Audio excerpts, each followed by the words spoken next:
All right, big one this weekend. Ravens Steelers. Everybody's fired up for that game. Lamar Jackson is looking to buck the trend of his struggles against Pittsburgh.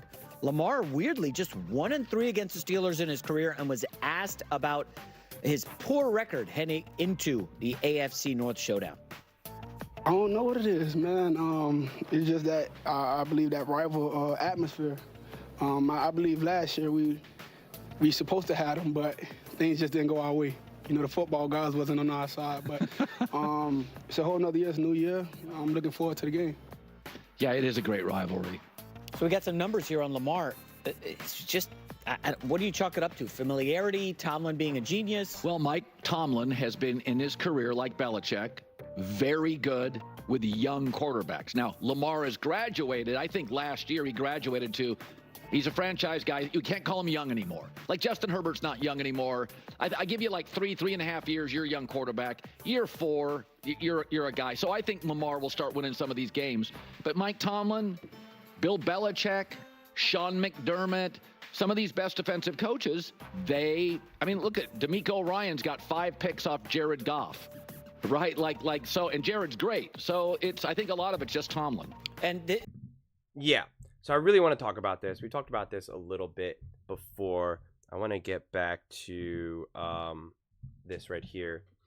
Listen. One, yes, and I've talked about this a lot now, especially recently.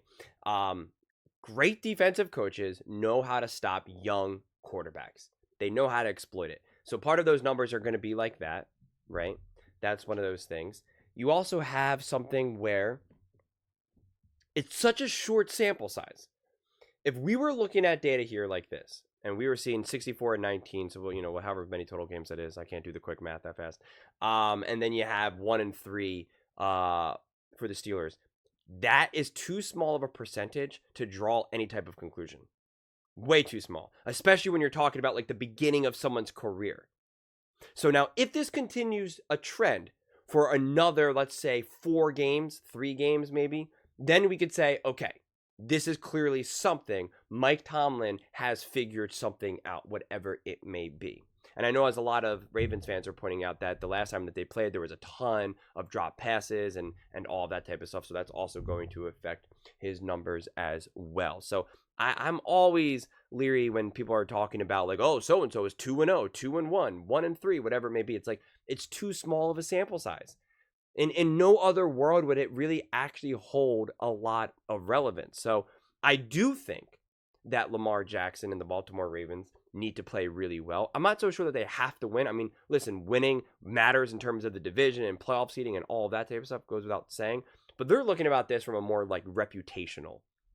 And I do get it to a degree. And that's why I do think winning and playing great signals an evolution of Lamar. It's proof also what I'm saying where, hey, some of this is just a small sample size. Let's relax. But it also does show this season is different from last year and the year before and the year before.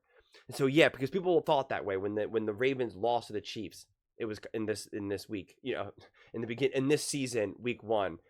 It was already like, well, here we go again, man. Yeah, we got Derrick Henry and stuff like that, but we still can't beat the Chiefs. And I guarantee you if the Chiefs are playing the Ravens in the playoffs, most people are going to be like, nah, I don't trust the Ravens. The Ravens can't do it against the Chiefs, right? Same old, same old. To me, if Lamar Jackson plays big time and the Ravens win, it signals, I don't care about what happened in the past, man. The past is the past. We're a different team. We're a better team. Lamar Jackson has taken a gigantic step forward. I don't care. I don't care what happened in 2020, 21, 22, 23, whatever. I don't care. None of it matters to me. I'm worried about 24, 25.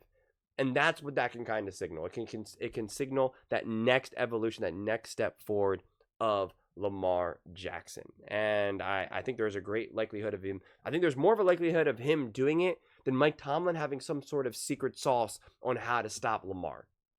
And Colin said, he said before, this helps the Steelers because the Steelers played Jaden Daniels, they played Jaden Daniels, and when he said, that's Lamar Jackson light, which I know a lot of Commanders or a lot of Baltimore Ravens fans are not going to want to hear and most certainly not like. And the big difference between Jaden Daniels and Lamar Jackson, outside of him just obviously being in a an established, seasoned veteran and 2-time MVP, potentially going on for a 3-time MVP, is also his athleticism is so different.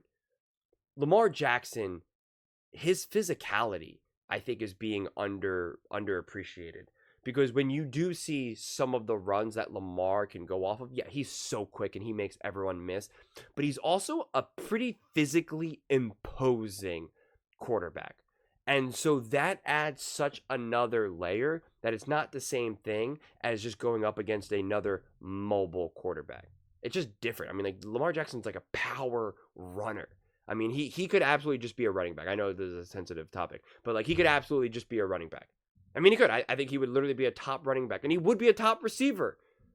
He would be. And again, I know it's a sensitive topic. I'm not saying he should be or anything like that. I'm just saying that's how elite and strong and powerful of an athlete Lamar Jackson is. You can't say that about Mahomes. You can't say that about Jaden Daniels. You can't say that about any of these other quarterbacks. I'm trying to think. Maybe Josh Allen. Maybe, but he wouldn't be an elite wide receiver. I could see him being kind of like maybe like a tight end or something like that, or you know, a running back, but not like a every down kind of back. I really believe Lamar could do. I believe Lamar could be a safety, cornerback. I mean, he's just an athletic freak. And he has to be arguably the greatest athlete to ever play football of all time. I mean, you'd have to give me a couple other names for me to really kind of think about. But right now, the first person who comes to my mind is Lamar Jackson, right? So that's what makes him such another layer and level of just explosiveness and levels of being dynamic. And so it's hard for me to imagine that any coach will be able to consistently contain that.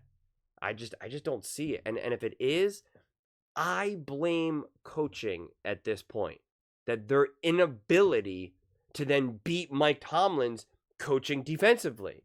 Because I just don't see it where Lamar's just like, I don't know what to do. I suddenly panic. I don't see that in him. I don't. I really, really don't. And the other thing with Lamar at this point as well is I love how he laughs. They ask him, oh, what's going on with this? And he just goes, man, I don't know what it is. And he just kind of like smiles and laughs it off. And then he kind of refers to the football gods. He's just kind of like, I don't know, man. How do you want me to answer this question? What do you want me to say? Right? You want me to say, yeah, it's frustrating. They come up with a great game plan, blah, blah, blah, blah. Like, he doesn't do that. He doesn't give lip service. He was very authentic. He goes, man, I don't know what it is. Just is what it is. Like, what am I going to do about it? You want me to lay in bed and cry myself to sleep about it? No. It's a handful of games.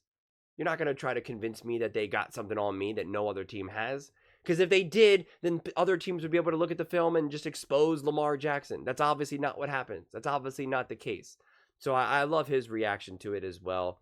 It's just like a pure, authentic response to it. And it's just like, yeah, what do you want me to say to this? And it wasn't like defensive or anything like that. It was just a genuine, authentic smile and laugh. And like, yeah, I don't know what it is. Whatever. We'll see what happens moving forward. Hopefully we can change things up a bit. So I'm excited for this game. This will be a really, really great game. It's a shame. I feel like every divisional game, Ravens, Bengals, Ravens, Steelers, minus maybe the Browns, it should be like a prime time, right? Name up and lights, let's go game. I feel like this game on at Sunday at 1 kind of like this feels like this is a night game. This feels like this needs to be right under the lights. Let's go. But it is a 1 o'clock game. Should still be a lot of fun and be interesting. And yeah, I think we'll learn a lot about both these teams, honestly, on Sunday. So should be a close one. Should be a back and forth. But I'm really curious to see what Lamar Jackson and the Ravens have in store offensively more than anything.